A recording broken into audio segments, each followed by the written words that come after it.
రిషి పైకి లేచి కృతి కన్నీళ్లు తుడిచాడు. కృతి కూడా తన కన్నీళ్లు తుడిచింది. నువ్వెందుకు ఏడుస్తున్నావు అని అడిగింది కృతి. రిషి, నీకు తెలీదా? కృతి కూడా లేచి కూర్చోడానికి ట్రై చేసింది. నొప్పిగా ఉండి లేవలేకపోయింది. రిషి లేచి తనని కూర్చోబెట్టాడు. చేతులు చాపింది. రిషి వెంటనే తనని హక్ చేసుకున్నాడు. కృతి రిషిని హక్ చేసుకుంది. ఇద్దరికి కన్నీళ్లు ఆగడం లేదు. అలా ఎంతసేపు ఉన్నారో వారికే తెలీదు. బాధంతా కన్నీళ్ల రూపంలో బయటకు వచ్చేస్తూ ఉంది. చాలాసేపు తర్వాత కృతి రిషిని తన ఒళ్ళో పడుకోబెట్టుకుని తల నిమిరింది. మనోడు మంచి కలర్ కదా.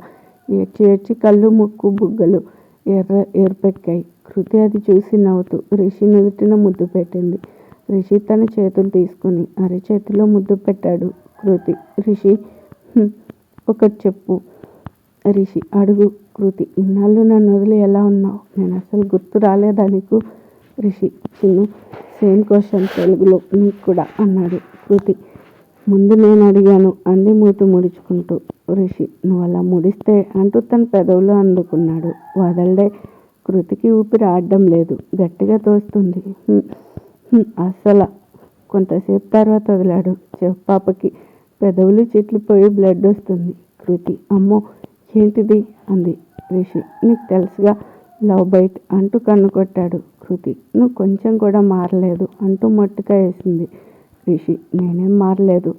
కాలేజీలో ప్రపోజ్ చేసినని రిషి గారిని, నీ చుట్టూ నడుముకి బానిసని అంటూ షర్ట్ ఎత్తి నడుము మీద కొరికాడు. కృతి, అబ్బా. రిషి అనగానే రిషి అట్లా మూలిగితే అసలే చాలా గ్యాప్ వచ్చింది అంటూ లేచి కృతిని పడుకోబెట్టాడు. లైట్ ఆఫ్ చేశాడు. కృతిని ఆక్రమించుకున్నాడు. రిషి, చిన్ను, నన్ను వదిలి వెళ్ళకు, నా ప్రాణం పోతున్నట్లుగా ఉంది అనగానే కృతి, వెళ్ళను. మరి నువ్వు వెళ్తే? రిషి, నేను కూడా ఎక్కడికి వెళ్ళను. బుడ్డి, లవ్ యూరా అంటూ మెడ మీద వెచ్చని ముద్దులు ఇచ్చాడు. కృతి రిషి మొహం మీద ముద్దులు పెడుతోంది. రిషి, చిన్ను, నీకు ఓకేగా అని అడిగాడు చెవిలో చిన్నగా. కృతి, రిషి, నీ నడుము దగ్గరికి వెళ్తున్నా అంటూ నడుముకి చెక్కల గింతలు పెట్టాడు. కృతి, నొప్పిగా ఉంది రిషి అనగానే రిషి, మర్చిపోయా, మా బుడ్డోడు పడ్డాడు కదూ అంటూ తన మీద నుంచి లేచి పక్కకు జరిగాడు. కృతిని తన చేతి మీద పడుకోబెట్టుకుని, సరే నీకు తగ్గాక ప్రాజెక్టు స్టార్ట్ చేద్దాం అన్నాడు. కృతి సిగ్గుపడుతూ సరే అంది. రిషి ఒక చేత్తో కృతి నడుము మీద ఉంచి రెండో చేత్తో కృతిని లాక్ చేశాడు. రిషి, చిన్ను. కృతి, రిషి, ఏమైనా మాట్లాడు. కృతి ఏం మాట్లాడకపోయేసరికి తన వైపు చూశాడు. కృతి సిగ్గుపడుతూ రిషి గుండెల మీద వేలితో ఏదో గీస్తుంది. రిషి, ఓయ్ బుడ్డోడా, నిన్నే బే, అంత సిగ్గు దేనికి? నేను ఇంకా ఏం చేయందే. కృతి మరీ ముడుచుకుంది. రిషి, చిన్ను, ఏమైనా మాట్లాడొచ్చు కదా. నీ మాటలు విని ఎన్ని సంవత్సరాలైంది. ఈరోజు మొత్తం మనము అస్సలు పడుకోవద్దు అన్నాడు.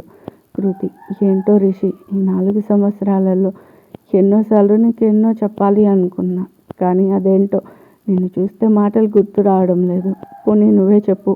రిషి, నేనా? సరే అంటూ మొదలుపెట్టాడు. దాదాపు 2 గంటల పాటు ఇద్దరు ఎన్నో ఊసులు చెప్పుకున్నారు. ఇద్దరు చేతులు వదలలేదు.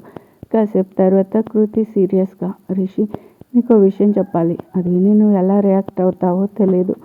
అప్పుడు చెప్పకుండా తప్పు చేశానని ఇప్పటికీ బాధపడుతూ ఉంటా. రిషి, ఏంటి చిన్ను అన్నాడు ఎంతో ప్రేమగా.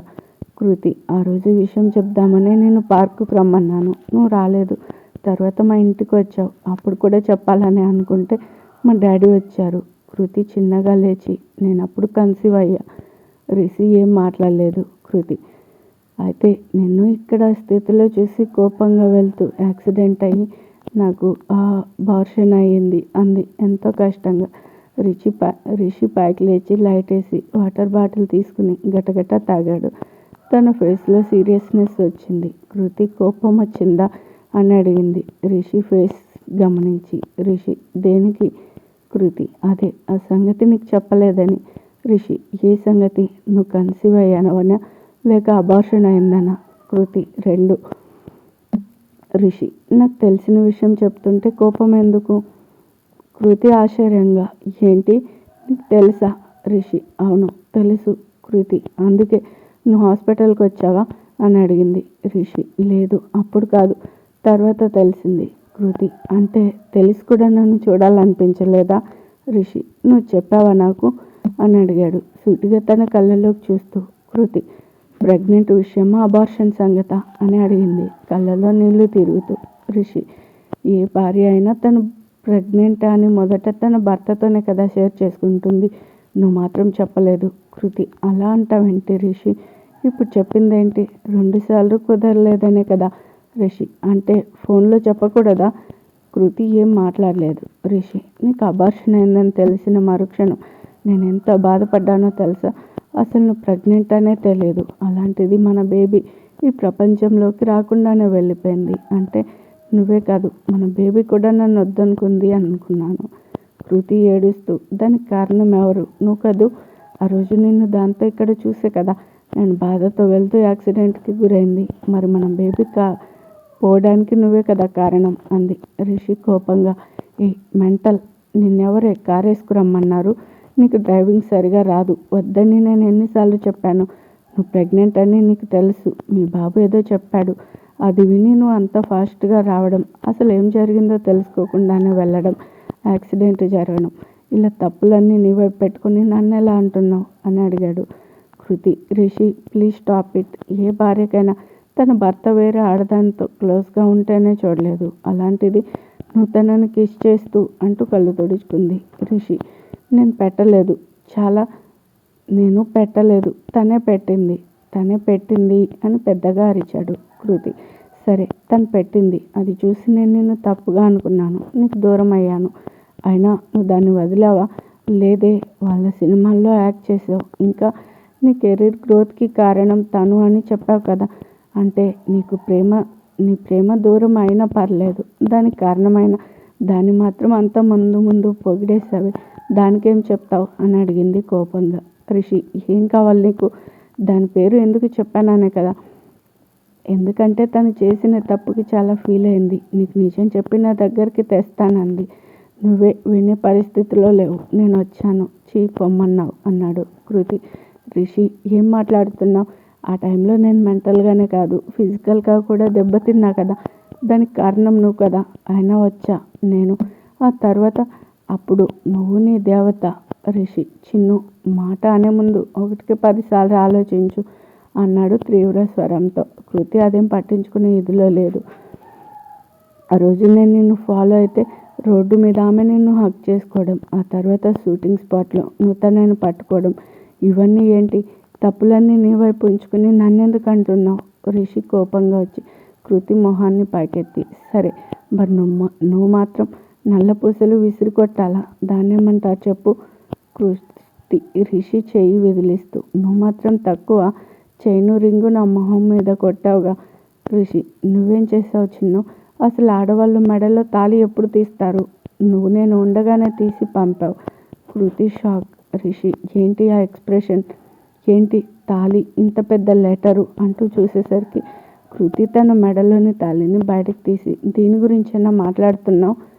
ఇప్పుడు రిషి షాక్. అంటే నువ్వు? కృతి, నేను ఏమి కట్టుకథలాడుతున్నావు? రిషి, నాకు తాళి విలువ తెలుసు, అందుకే నిన్ను ప్రీతి విషయంలో తప్ప ఏనాడు తప్పుగా అనుకోలేదు. నేను తాళి పంపాను అని ఎలా అంటున్నావు అని అడిగింది. రిషి, నేను ప్రీతితో క్లోజ్గా మూవ్ అయ్యానంటే నువ్వు నమ్మలా? అలాగే తాళిబొట్టు లెటర్ వస్తే నేను నమ్మాను అన్నాడు. కృతి, నీకు పెళ్లి మీద నమ్మకం లేదు అనగానే నీకు ప్రేమ మీద నమ్మకం లేదు అని కౌంటర్ ఇచ్చాడు. కృతి, అలా నమ్మకం పోయేలా చేసింది నువ్వే. రిషి, అబ్బా 4 సంవత్సరాలు ప్రశాంతంగా ఉన్నా అనగానే కృతి ఏడుస్తూ, ఇప్పుడే కదా అంతసేపు హక్ చేసుకుని అన్ని ముద్దులు పెడుతూ ప్రాణం పోయింది అన్నావు, అంటే అదంతా దానికోసమేగా అని అటువైపు తిరిగింది.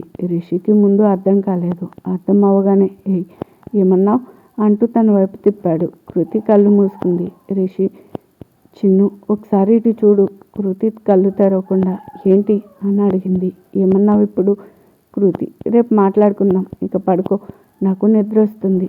రిషి, రాక్షసి, నేను దానికోసం మా దగ్గర అయ్యా అనేసి ఇప్పుడు నిద్ర అంటున్నావా? నేను ఇప్పుడు కాదు అంటూ అటువైపు తిరిగి పడుకున్నాడు. కృతి తలెత్తి చూసి, లేకపోతే అబార్షన్ సంగతి తెలిసి కూడా రాలేదు, నీ సంగతి చెప్తా చూడు అనుకుంటూ అటువైపు తిరిగింది. చాలా లేట్గా పడుకోవడంతో ఇద్దరికి 9 అయ్యే వరకు మెలకువ రాలేదు. కృతికి తన ఫోన్ మోగుతుంటే మెలకువ వచ్చి చూసింది. Call from Supraja. నిద్రమత్తులో అక్క చెప్పే అనగానే సుప్రజ నవ్వుతూ కంగ్రాట్స్ అంది. కృతి ఆహా ఏంటి అని అడిగింది. సుప్రజ అదేనే సెకండ్ ఇన్నింగ్స్ సక్సెస్ అయింది కదా. కృతికి నిద్రమత్తు వదిలింది. ఏయ్ నీకు పెళ్ళి కాకుండానే పెద్ద పెద్ద మాటలు వస్తున్నాయి, కాస్త తట్టుకో. సుప్రజ అంటే యాహూ అని అరిచింది. కృతి చెవి గుయ్యమంది. కృతి అక్క కొంచెం తట్టుకో అంటే ఎక్కడికో వెళ్ళి ఏదేదో ఊహించుకోకు. నువ్వు అనుకున్నదేమీ లేదు, నేను మళ్ళీ కాల్ చేస్తా అని ఫోన్ పెట్టేసింది. బాత్రూమ్కి వెళ్ళాలి. లేచింది కానీ అడుగులు వేయలేకపోతుంది. రిషికి మెలకు వచ్చింది. తలెత్తి చేయి కింద తల పెట్టుకొని చూస్తూ ఉన్నాడు. కృతి నడవడం కష్టంగా ఉంది. రిషి నవ్వుతూ మరీ అంత టెక్కు దేనుకో, లేపొచ్చుగా. అబ్బే మళ్ళీ ఈగో చెఫ్ గారికి అన్నాడు. కృతి నాకు నీ హెల్ప్ అవసరం లేదు, నేను వెళ్ళగలను అంటూ 4 అడుగులేసి వేయలేకపోతుంది. రిషి బాగా అయిందా, ఆ ప్లేస్లో నన్ను ఉంచుదామని ప్లాన్ వేసావా అంటూ లేచి వచ్చి కృతిని 2 చేతులతో పైకి లేచాడు. కృతి నేనేం పిలవలేదు, నువ్వే వచ్చావు, ఇది గుర్తు పెట్టుకో అంది. రిషి ఇది కాదు కానీ రాత్రి ఏదో కూసావు, అది గుర్తు పెట్టుకున్నా అని కృతిని బాత్రూంలో దించి బయటకు వచ్చి డోర్ వేశాడు. కృతి బ్రష్ చేసుకుని బయటకు వచ్చింది. రిషి తన్ని హాల్లోకి తీసుకెళ్ళి సోఫాలో దించాడు. కృతి నన్నెందుకు ఇలా ఎత్తుకుంటావు, పట్టుకుని నడిపించు. రిషి ఏం కటింగ్ కొడుతున్నావి. అవును మనసులో దేనికి బయటకి అనేస్తే పొలా అనుకుంటూ ఓయ్ పొట్టి కాఫీనేగా అని అడిగాడు. కృతి అవునరా డకోటా కాఫీ అనగానే రిషి అమ్మని ఇది నాకంటే ఫాస్ట్గా ఉంది అనుకుంటూ కాఫీ చేసి తీసుకొచ్చి ఇవ్వగానే కృతి రే తాటికాయ వెళ్ళిన ఫోన్ తీసుకురా. రిషి వెళ్ళి ఫోన్ తెచ్చి తీసుకో అంటూ పైకి లేపాడు. కృతికి అందడం లేదు. కృతి పైకి లేచింది. మళ్ళీ అందుకోవాలని ట్రై చేసింది. రిషి కాఫీ తాగుతూ ఎంజాయ్ చేస్తున్నాడు. కృతి సరే ఇవ్వకు, నాకేం ప్రాబ్లం లేదు, నన్ను ఫోన్ చేయకపోతే విశ్వ కృష్ణ ఇద్దరు వస్తారు, వాళ్ళ ఎదురుగా నువ్వే సేవలు చేయాలి అని కూర్చుంది. రిషి కదా తీసుకో అని ఫోన్ ఇచ్చి లోపలికి వెళ్ళాడు. మేఘాకి ఫోన్ చేసి మేఘా నాకు కొంచెం హెల్త్ బాగాలేదు, ఇవాళ రేపు షెడ్యూల్స్ కొంచెం చేంజ్ చెయ్యి అన్నాడు. కృతి విశ్వకి ఫోన్ చేసి సేమ్ డైలాగ్ తెలుగులో చెప్పింది. రిషి వచ్చి కృతితో సరే మరి నాకు షూటింగ్ టైం అయింది వెళ్ళాలి. ఇంకేంటి మరి సుప్రజకి ఫోన్ చేసి నర్సుని ఎవరినైనా పంపించమని చెప్పనా అని అడిగాడు. కృతి నీకెందుకులే హీరో అంత శ్రమ, నేను ఆల్రెడీ చెప్పేశా అనగానే రిషి అవునా సరే నేను రెడీ అవుతా అని వెళ్ళిపోయాడు. కృతి వెంటనే సుప్రజకి కాల్ చేసి అక్క చాలా పెయిన్గా ఉంది, ఇవాళ నేను వెళ్ళడం లేదు, ఎవరైనా సిస్టర్ని తోడు పంపిస్తావా. సుప్రజ మీ ఆయన ఉన్నాడుగా. కృతి ఆయన గారు షూటింగ్కి వెళ్ళాలట అంది. సుప్రజ సరే అంది. రిషి ఫోన్లే పడింది కదా అని హెల్ప్ చేయాలనుకుంటే ఇలా రివర్స్ అయిందేంటి అనుకుంటూ హాల్లోకి వచ్చి టీవీ ఆన్ చేసి కూర్చున్నాడు. కృతి అయ్యో సార్ మీకు టైం అవుతుంది కదా అనేసరికి రిషి నాకు తెలుసు నీకెవరో తోడు రావాలన్నావుగా, రాని నేను వెళ్తా.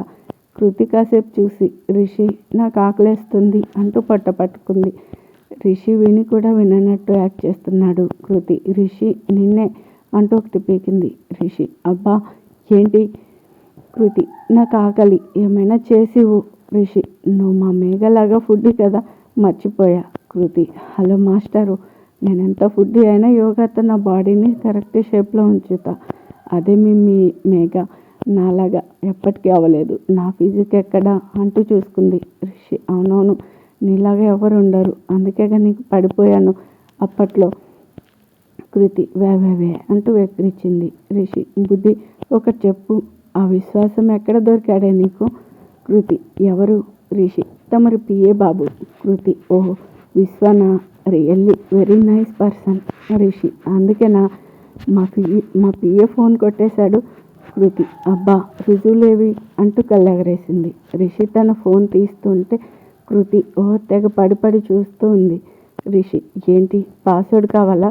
కృతి అంటూ తలొప్పింది. రిషి చెప్తా కానీ ఓ పారి ఇటు చూడు చెఫ్ పాపా అంటూ వీడియో చూపించాడు. అందులో కృతి విశ్వకి క్లాస్ పీకింది కదా, అది మనోడు వాళ్ళు చూడకుండా వీడియో తీశాడు. కృతి షాక్.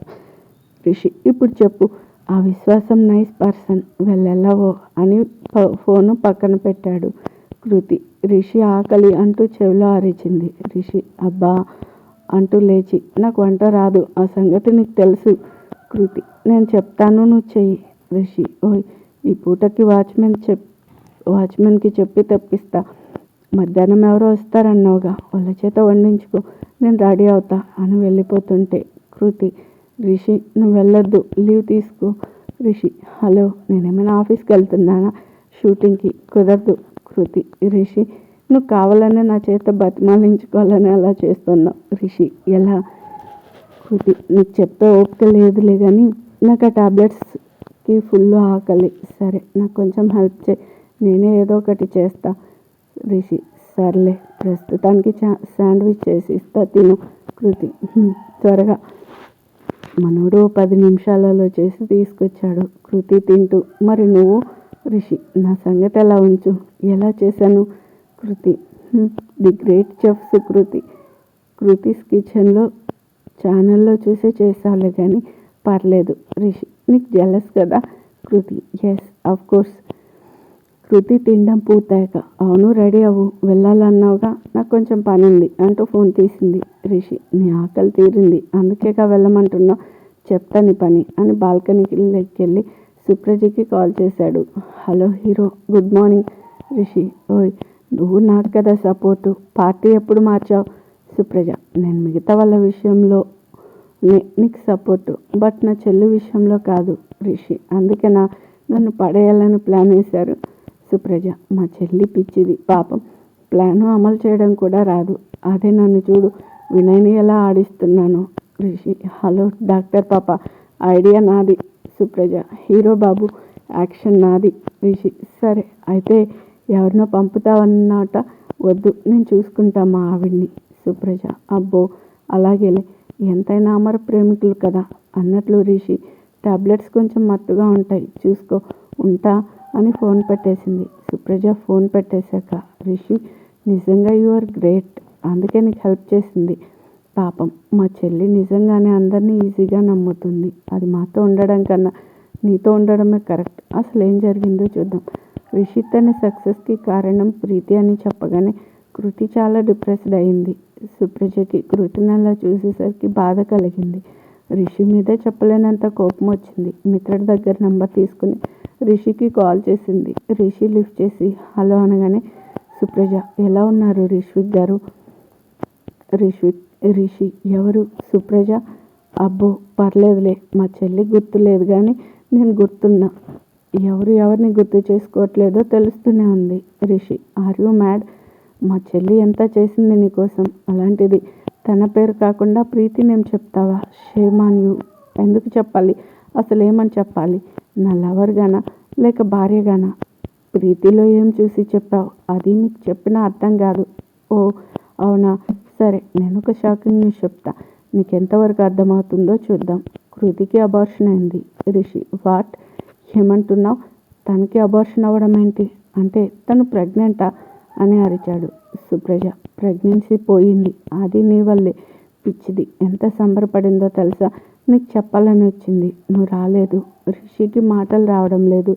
సుప్రజ నీతో ప్రీతిని చూసి ఆవేశంలో యాక్సిడెంట్ అయ్యి అబార్షన్ అయిపోయింది.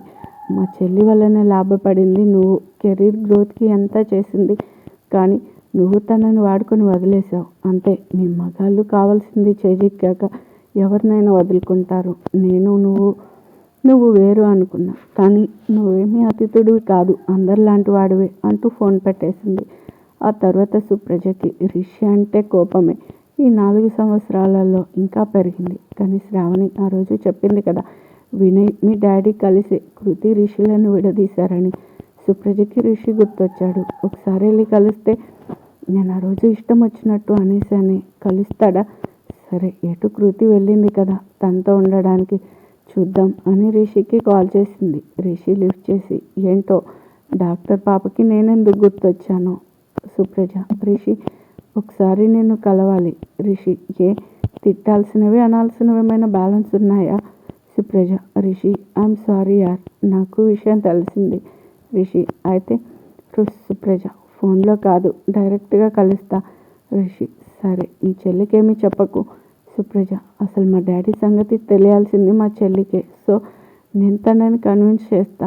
రిషి, చూడు సుప్రజ, మీ చెల్లి మీ నాన్న మాటలు నమ్మి నన్ను దూరం చేసుకుని ఉండొచ్చు. కానీ నాకు కావాల్సింది తను మీ నాన్నని ద్వేషించడం కాదు, నన్ను నా ప్రేమని నమ్మాలి. అంటే మా మధ్యలో మూడో వ్యక్తి రాకూడదు. తనంతటా తనే మారాలి.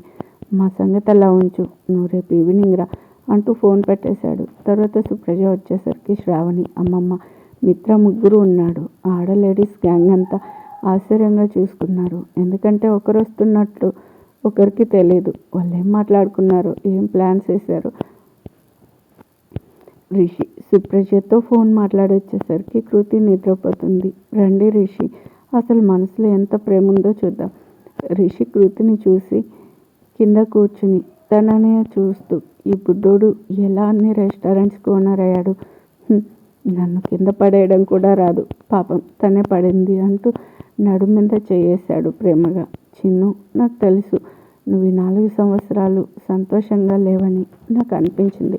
నువ్వు నన్ను వదులుకోలేక, అలా అని నాతో రాలేక ఎంత మదన పడ్డావో ఆ రోజు. నీకు అబార్షన్ అయిందని తెలిసాక నేను ఎంత బాధపడ్డానో తెలుసా. చిన్ను, నీకు నీ ఫ్యామిలీ ఉంది, నాకెవరున్నారు? నువ్వు తప్ప. నువ్వే నన్ను కాదని వెళ్ళిపోతే నేనేమవుతానో కూడా నువ్వు ఆలోచించలేదా? నేను తప్పు చేశానని నీకు అనిపిస్తే నన్ను వచ్చి నిలదీయాలి, కానీ అలా వదిలేస్తావా? సరే, నేను రాలేదు నీ దగ్గరికి, తప్పే కాదనను. నువ్వు మాత్రం నాకు పెద్ద శిక్ష వేసావు. అసలు అన్నేళ్లలో నేను ఎవరితోనైనా మిస్బిహేవ్ చేశానా? సరే, ప్రీతినే కదా నీ ప్రాబ్లం. తనని ముందు తీసుకుని పెట్టి నిజం చెప్పించడం నాకు 2 నిమిషాలు చాలు. అంటే తను వచ్చి చెప్తే నువ్వు నమ్మి నా దగ్గరకు వచ్చేస్తావా? అది కాదు, నమ్మకం ఎవరో చెప్తే వచ్చేది కాదు, మనకి మనం ఏర్పరచుకోవాలి. అలాంటి నమ్మకం నీకు వచ్చిన రోజు మీ నాన్న ఏం చేశాడు, నేనేంటి అనేది నీకు తెలుస్తుంది. ఇందులో ఇద్దరు తప్పు ఉంది. కాబట్టి నీకు నా మీద నమ్మకం కలిగించేందుకు నా ప్రయత్నం నేను చేస్తా. అసలు ఈ 4 సంవత్సరాలు నేను చూడలేదని ఎలా అనుకుంటున్నావు? పిచ్చి, నేను కొన్ని 100 సార్లు చూసా. ఆ విషయం నీకు తెలీదు. నువ్వు కనపడనప్పుడల్లా నీతో కావాలని గొడవ పెట్టుకునేవాడిని. నువ్వు కోపంతో తిడితే నవ్వుకునేవాడిని. ఈ ఇల్లు మిత్ర కొన్నది అంటే ఎలా నమ్మావు? ఇది నేనే కొన్నాను, ఇది మనది. నీతో ఎన్నో జ్ఞాపకాలు ఉన్న దీన్ని ఎలా వదిలేస్తాను? నువ్వు అప్పట్లో అన్నావు ఇది కొనేసుకుని దీనిలో ఉండిపోదామని, అందుకే కొన్నాను. నాకు సంబంధించినంత వరకు నాకు ఈ ఇల్లు చాలా విలువైనది.